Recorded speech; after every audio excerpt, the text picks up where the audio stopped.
The morning Gerald Voss called her the temp with the clipboard. He did it without turning his head, the way a man flicks ash off a sleeve. 38 years, a licensed engineer, principal of the biggest firm north of Sudbury, and he had decided in advance that the inquiry would be over by the afternoon coffee break. He leaned toward his lawyer and said it just loud enough for the gallery to hear. The temp with the clipboard. A few people at his table smiled. Maren Doucette, 26 years old, sat at the far end of the room in a blazer she had bought at the Value Village in Timmins for $9, and she did not smile and she did not look down. She set her father's steel tape measure on the table in front of her, the worn one with the cracked case, and she folded her hands beside it and she waited. Commissioner Lillian Hargrave did not tell Voss to stop. She glanced once at the young woman at the end of the table, took in the second-hand blazer and the calloused hands and the tape measure sitting there like a strange little offering, and she moved on. "Mr. Voss," she said, "you were saying—" To understand how a girl who fixed her own truck in a gravel driveway ended up dismantling a man like Gerald Voss in front of a provincial commission, you have to go back about 5 weeks to a kitchen in a rented half of a duplex in Kettlewood, Ontario, where the heat came from a wood stove and the window over the sink looked out at the Cormorant River. Maren had grown up in that town, or what was left of it. Her father, Daniel Doucette, had been an ironworker, a Métis man with a laugh you could hear across a job site and forearms like bridge cable. He had walked steel from Thunder Bay to Sault Ste. Marie, and he had taught his daughter how to read a span the way other fathers taught their kids to read a clock.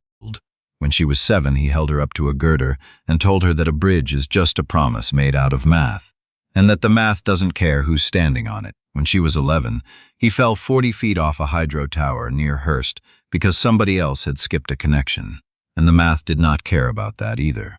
He died on the gravel below before the ambulance got past the second concession road.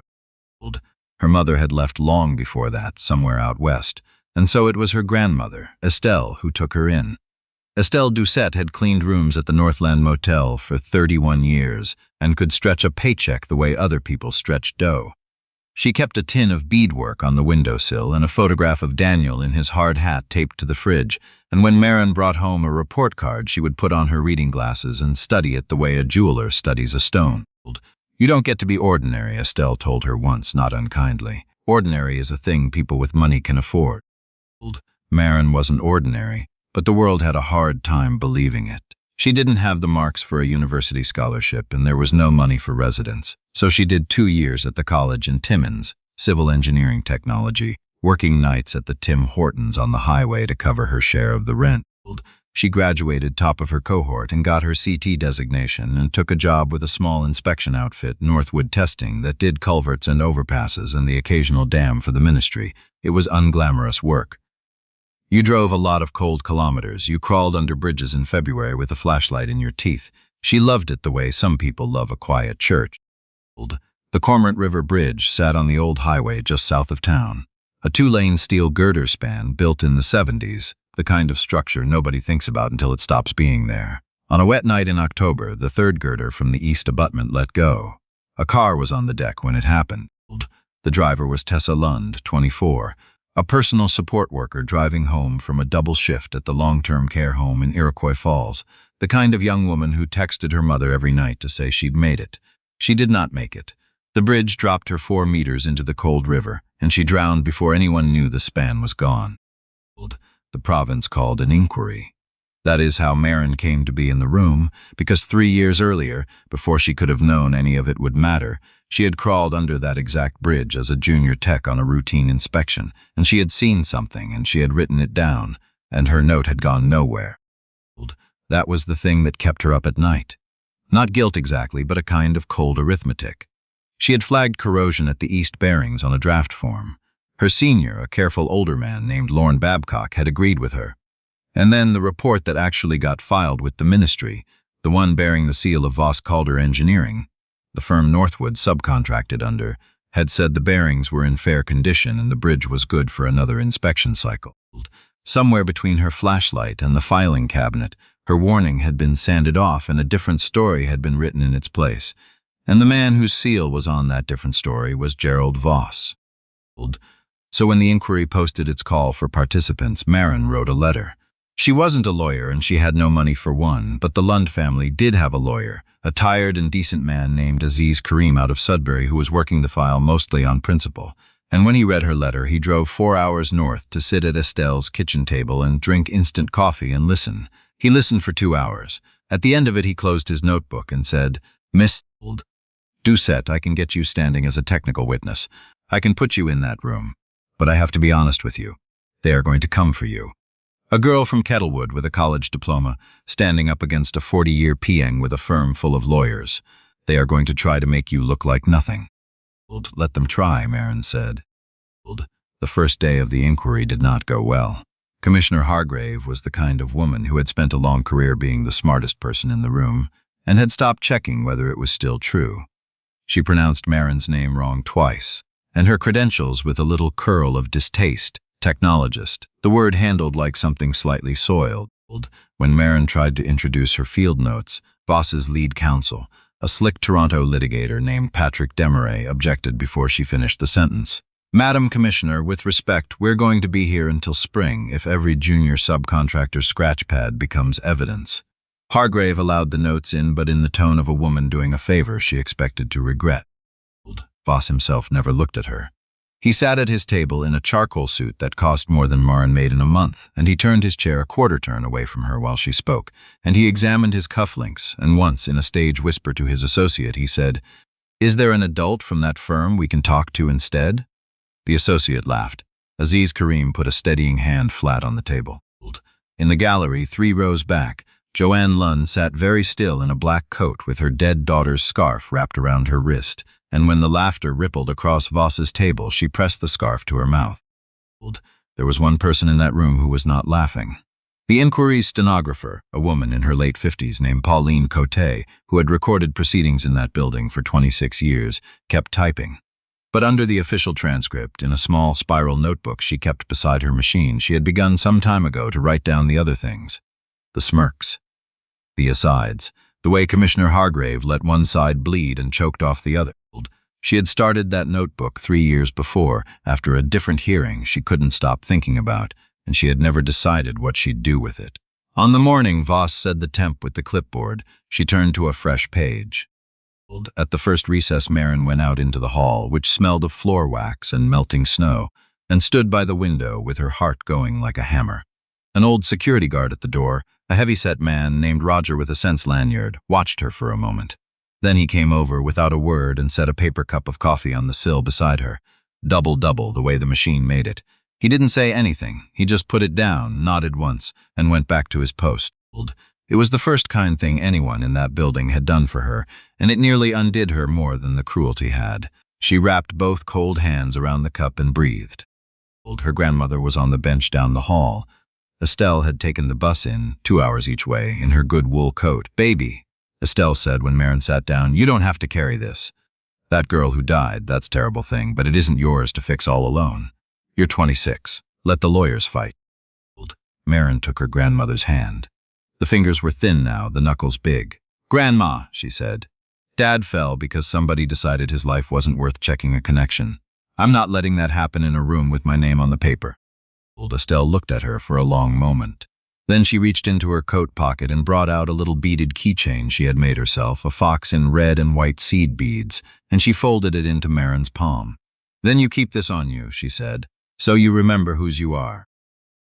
What Maren did over the next 3 weeks she did mostly at night, after her shifts, in the cold front room of the duplex with a space heater glowing orange and a laptop balanced on a stack of textbooks. The filed report on the Cormorant River Bridge claimed a full field inspection had taken place on a Tuesday in March, 3 years back. It named a lead inspector, Hugh Marchetti, a senior man from Voss Calder, sealed and signed. It rated the east bearings as fair.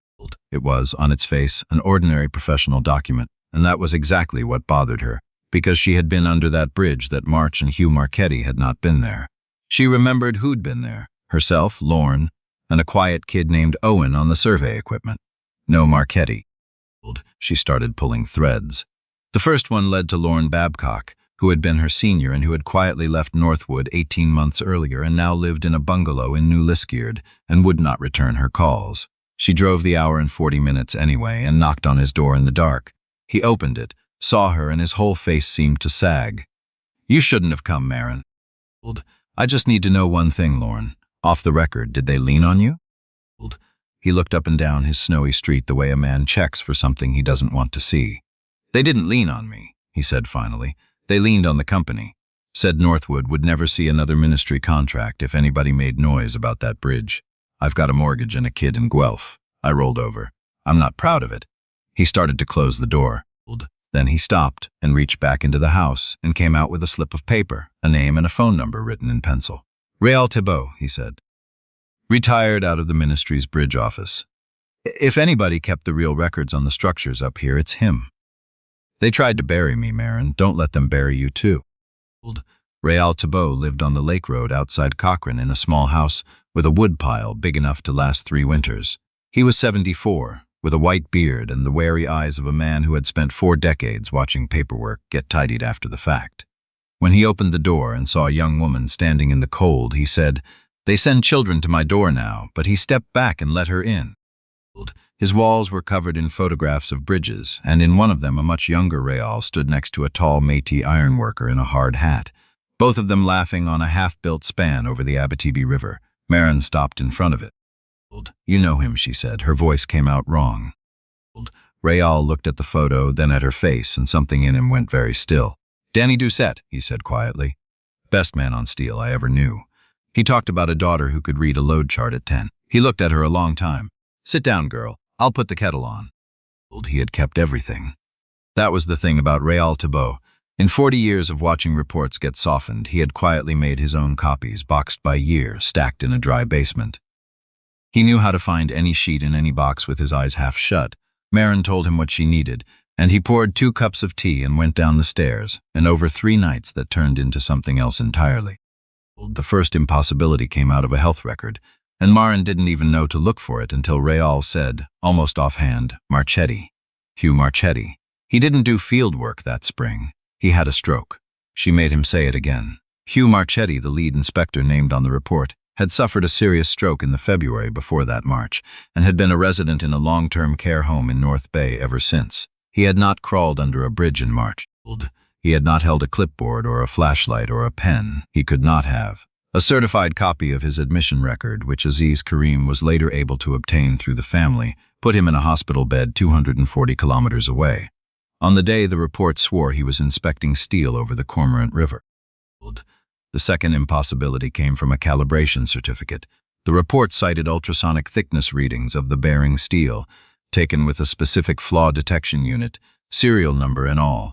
Maren tracked the serial to the testing lab in Ottawa that calibrated it. The lab, helpful and bored on a Thursday afternoon, emailed her the certificate history. The unit's first calibration certificate had been issued 4 months after the date on the report. On the day the report claimed those precise ultrasonic readings had been taken, that instrument had not yet existed in a calibrated, certifiable state. You cannot record a measurement from a device that has not yet been born. A dead man's signature would have been cleaner. This was better. This was 2 separate physical impossibilities, one in flesh and one in metal, stacked on top of each other, and the entire defense of Gerald Voss rested on a single sheet of paper that contradicted both a human body and a tool. Maren sat at Réal's kitchen table at 1 in the morning, with the 2 documents side by side and her hands flat on the wood, and she did not feel the way she thought she would. She felt very calm and very cold. She could go to Aziz tomorrow. She could file an emergency motion, hand the commissioner the care home record and the calibration certificate, and force the whole thing to collapse before Voss said another word. She chose not to. She turned to a clean page in her own notebook and she wrote 1 line in her father's blocky printing that she had inherited without trying. Let him swear to it first. The bigger the man, the louder the floor. Réal read it over her shoulder, and for the first time all night the old man laughed, a real low laugh from the bottom of his chest. "You're Danny's, all right," he said. He never threw the first punch either. He just waited until the other fella'd thrown his arm out. He poured her 1 more cup of tea she didn't need. "Tomorrow you ask me to come to that hearing. I'll sit in the back. You only call me if Voss puts his name to that report on the record." "He will," Maren said. "I know he will," said Réal. "Men like that can't help it." The hearing reconvened on a gray morning with snow spitting against the tall windows. Demiri Voss's counsel rose to move that the inquiry accept the Voss-Calder inspection report. as the authoritative record of the bridge's condition, and dispense with what he called the speculation of junior personnel. Commissioner Hargrave nodded along the way. A person nods at their own conclusion. The commission is inclined to agree, she said. Maren Doucette, before we move on, did you have anything further, or shall we proceed? Maren stood. She had to push back a chair that was too heavy for the cheap carpet, and the scrape of it was the only sound in the room. She set her hands flat on the table, the way her father had set his hands on steel, and she did not lift onto her toes, and she did not let her voice climb.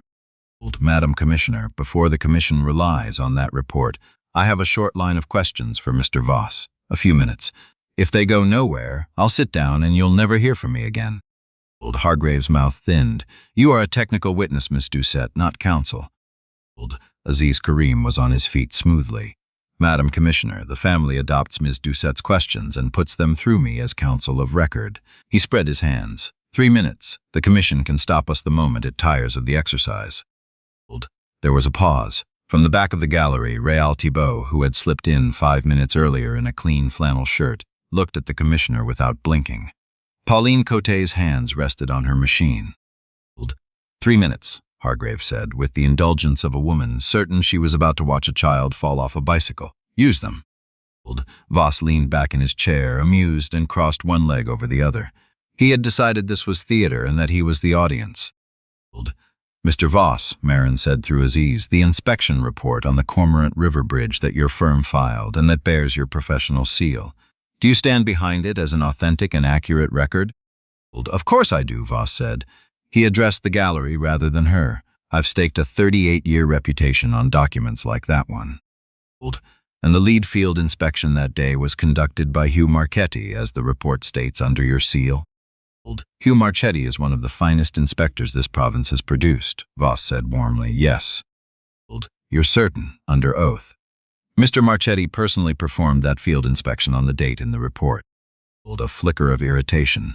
I just said so. Are we going to repeat ourselves all morning, Madam Commissioner?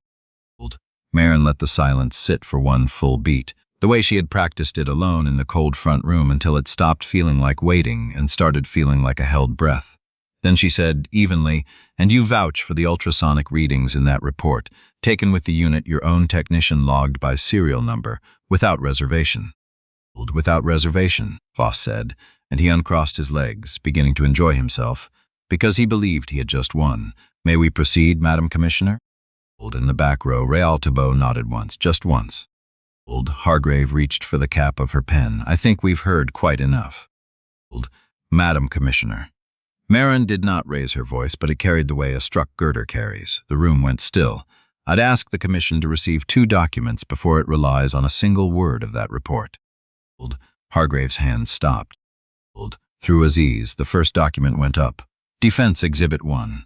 A certified admission record from the Lakeview Continuing Care Center in North Bay. It establishes that Hugh Marchetti was admitted following a stroke in February and was a resident of that facility. 240 kilometers from this bridge. On the very day the report claims he conducted a field inspection of it. Aziz laid it on the table in front of the Commissioner. Mr. Marchetti did not inspect that bridge that March.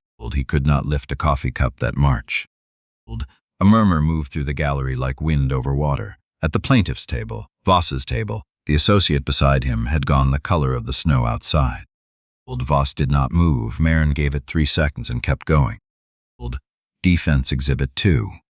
The calibration certificate history for the ultrasonic flaw detector cited by serial number in that report, provided by the testing laboratory that calibrates it. She slid it across.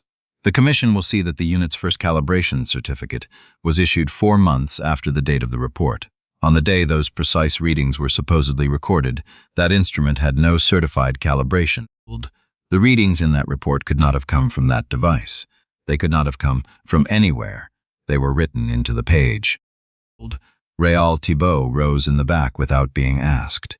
He gave his name, 40 years a bridge engineer for the province, and when he confirmed that he himself had pulled and certified those records, and that there was no version of physics in which that report was true, he turned his head slightly and looked directly at Commissioner Lillian Hargrave, and the Commissioner looked down at her desk.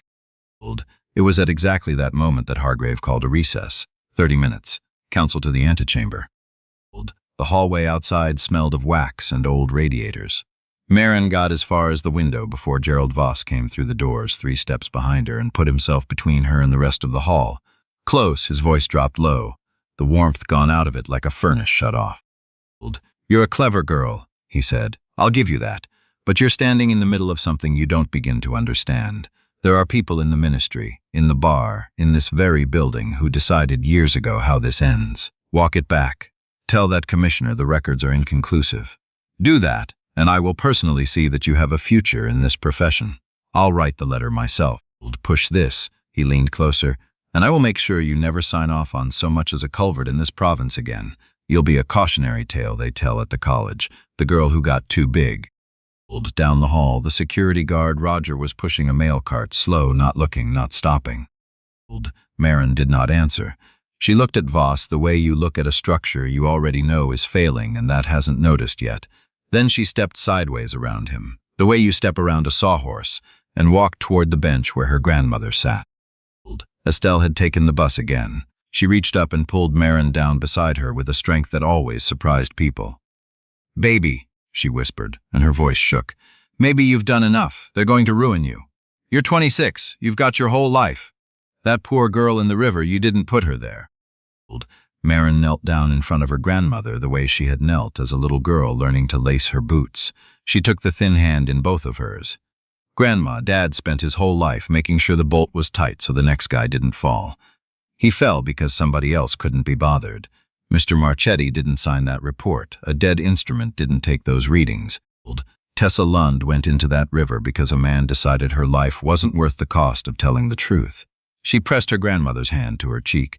"I can stand up for 10 more minutes." Estelle didn't answer in words. She reached into Maren's blazer pocket, drew out the little beaded fox, kissed it once, and folded it back into her granddaughter's palm. When the doors opened again, Maren walked back in and set her father's tape measure on the table beside her notebook, and she finished it. She didn't need her notes. She laid out the timeline plainly, the way Real said her father used to talk in a courtroom 40 years before her, the way you'd explain a load path to an apprentice. The stroke, the empty bed where an inspector was supposed to be, the instrument that hadn't been calibrated into existence, the rating of fare stamped onto bearings that were rotting into the river. And then she did the one thing Voss had not seen coming, because men like him never do. She turned to him. "Mr. Voss, 20 minutes ago, on this record, you swore that Hugh Marchetti personally conducted that inspection, and that you vouched for those readings without reservation. The commission now has a hospital admission record and a calibration certificate that make both statements impossible. Would you like to correct your testimony now, or after the Professional Standards Committee reads this transcript?" Voss opened his mouth. "My firm relied on documentation provided by." "That is not what you said for the record," Maren said quietly. "You said without reservation. Shall the reporter read it back?" Pauline Cote's hands lifted slightly from her machine. She did not need to read it back. She had it twice now, once in the official transcript and once in her own small notebook, and she had written down the time. Voss not answer. His hand drifted to his cufflink and turned it once. He sat down. His associate had already begun, very quietly, to close a briefcase. Commissioner Hargrave looked at the 2 documents for a long time. She looked at the report. She looked at Gerald Voss, who could not look back at her, and then she looked, finally, at the young woman in the $9 blazer with her father's tape measure on the table, and she did something Maren had not expected at all. She set down her pen and she folded her hands. "The commission finds," she said, and her voice was not quite steady, "that the inspection report tendered by Voss Calder Engineering is, on its face, fraudulent. The commission will refer this matter, and Mr. Voss personally, to the Crown and to the professional regulator." She paused, "And the commission owes Ms. Doucette an apology. We owe her a great deal more than that." She looked out at the gallery, at the reporters who had come for a routine story and were now writing very fast, at Joanne Lund clutching her daughter's scarf. "In 30 years on the bench and at this commission, I have never seen a clearer piece of work than what was just done in this room by a witness I dismissed as a temp with a clipboard. The shame of that belongs to me." Joanne Lund stood up in the 3rd row. She did not speak. She held the scarf to her chest, and she looked at Maren, and Maren looked back, and across that quiet room something passed between them that neither of them ever found words for. What came after happened the way these things do once the first beam goes. Within a week, Voss Calder Engineering lost 3 municipal contracts, and the firm's name began to come off doors. Within a month, the professional regulator suspended Gerald Voss's license, and at a disciplinary hearing that winter it was revoked for good. The Crown charged him with fraud and with criminal negligence causing death, and his lawyers spent 2 years keeping him out of a cell before he pleaded to enough of it that the rest didn't matter. His wife sold the cottage on the lake. Commissioner Hargrave, who had let cruelty run unchecked in her room for 2 long days, wrote a final report so blunt about her own conduct that the province quietly did not renew her appointment, and she did not fight it. Réal Thibault was asked to consult on a full re-inspection of every bridge Voss Calder had touched north of the French River. He came out of retirement for 8 months to do it, and he made them give him a junior technologist of his own choosing to run the field work. He chose Maren. Pauline Cote, 26 years a stenographer, walked into the office of the Judicial Review Board the morning after the hearing, carrying a single worn spiral notebook, and what she had written in it over 3 years became its own small reckoning. She kept her job. She did not need the second notebook anymore. And Maren Doucette went back to Kettlewood. The offers came the way they come. A firm in Toronto, a position with the ministry in the capital, a scholarship at university. Suddenly decided she'd qualified for all along. She answered the letters politely and turned most of them down. She was 26. There were bridges up north that nobody important would ever check, and she had decided those were the ones that mattered. On a Sunday in spring, her grandmother sat on the back step of the duplex with a mug of tea going cold beside her, in the good wool coat she wore for occasions, and Maren sat beside her, and the Cormorant River ran high and brown and ordinary at the bottom of the yard, and on the kitchen wall behind them hung a photograph of an ironworker laughing on a half-built span, and beside it, new, a small framed clipping with a headline about a girl from a town nobody drives through who took down a man the whole province was afraid of. So here is the thing that stayed with me, after all of it. It wasn't the moment Voss sat down. It wasn't the apology. It was the double-double a tired security guard set on a windowsill for a stranger he'd watched get laughed at, and walked away without a word. We tell these stories like they're about the takedown, the 10 minutes, the clever girl, and the ruined man. But Maren Doucette did not walk into that room alone, not really. She walked in carrying her father's tape measure, her grandmother's beaded fox, an old engineer's 40 years of refusing to let the record lie, and 1 warm cup of coffee from a man whose name almost nobody in that building knew. Real ability doesn't disappear because the world hands you the wrong address to be born at. It just waits, quiet and certain, for the room to grow up enough to hear it. Maybe you've been the one in the borrowed blazer at the far end of the table, certain you don't belong, certain everyone can tell. Or maybe you've been the one by the door with the coffee, the one who saw it and did the small kind thing. Both of those people hold the bridge up. Only one of them ever gets the headline. If you've ever been told you were too young, too poor, too unschooled, too anything to take up the room you were standing in, stay standing. The math doesn't care who's holding the line. It only cares that someone did. What I keep coming back to isn't the moment Gerald Voss sat down in that room. It's the double-double a tired security guard set on a windowsill for a girl he'd just watched a whole room laugh at, and how he walked off without waiting to be thanked. That cup of coffee cost $1 and change, and it held Maren Doucette up more than any of the evidence she carried in her bag. Because here is the part people miss when they tell a story like this one. Nothing in that hearing happened by accident. Voss lost the day he decided a young woman's life and a dead girl's life were both worth less than the cost of telling the truth, and the lie he sealed 3 years earlier sat quietly in a filing cabinet, waiting the way a cracked weld waits. A stroke he didn't check, an instrument that hadn't been built yet. He built the gallows himself, beam by beam, and all Maren did was let him climb the last step on the record before she pulled the floor. I think about how she got there. She wasn't the smartest person in that room on paper. She was a kid from Kettlewood with a college diploma and her father's tape measure. What she had instead was 3 things you can actually grow in yourself, no matter where you were born. She had the plain decency to refuse to soften a lie, even when softening it would have made her career. That's the part you choose. She had a sharp, patient mind that pulled one thread, then another, until a hospital admission record and a calibration certificate told a story no lawyer could argue with. And she had the kind of stubborn nerve that drives an hour and 40 minutes through the snow to knock on a door that won't open and sits on a cold curb anyway. None of those came from money. Maren didn't inherit a firm or a title. Her grandmother cleaned motel rooms for 31 years and still found a way to tell her she didn't get to be ordinary. Réal Thibault didn't keep 40 years of honest records because anyone paid him to. He kept them because he couldn't stand to watch the truth get tidied away. So if you take anything from what happened on the Cormorant River, take this. You don't need permission to be capable, and you don't get to wait until the world believes you before you start. Build the character that won't let you lie. Sharpen the mind that does the patient work nobody claps for. And find the backbone to keep standing in a room that's already decided you're nothing. The room is not always going to grow up in time, but every so often it does, and when it does, it's almost never the loudest person who changes it. It's the quiet one who simply refused to sit down.